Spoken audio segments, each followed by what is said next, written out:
Ayan, today's video ay mag-unboxing tayo ng isang parcel.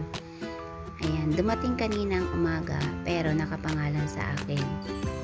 Inisip ko wala naman akong order pero sige, buksan natin.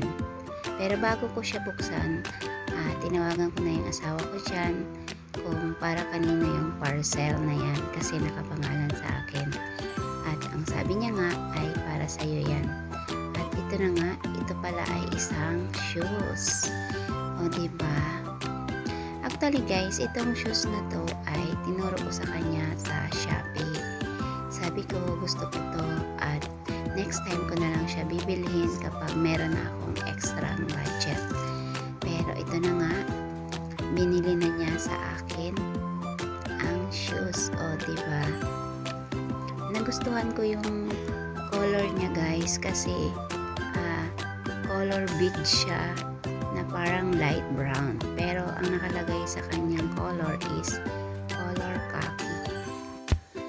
At yun na nga, thank you sa asawa ko kasi nag-effort siyang bilhan niya ako ng shoes na gusto ko. O diba? Maganda kasi siyang pang travel kasi boot siya. Pwede kahit saan i-partner, mapa-short man or skinny jeans ba yan. Pwede kahit saan irampa. O diba? Piling nga irang fashionista. Charot. Thank you sa asawa ko kasi nagkaroon ulit ako ng bagong shoes. O diba? Maliit lang naman yung kaligayahan ko kaya madali akong pasayahin. So, ayan nga yung aking bagong shoes. Ayan, simple lang siya, high cut. Yun nga lang, wala siyang box pero okay na rin kahit wala. At again, thank you sa asawa ko. Ayan, masaya ako dyan sa bago kong shoes. Nagustuhan ko talaga siya.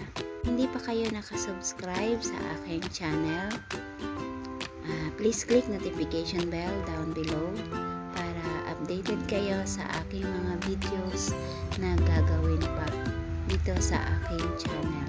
At yun lang guys, sana nag-enjoy kayo. Bye bye!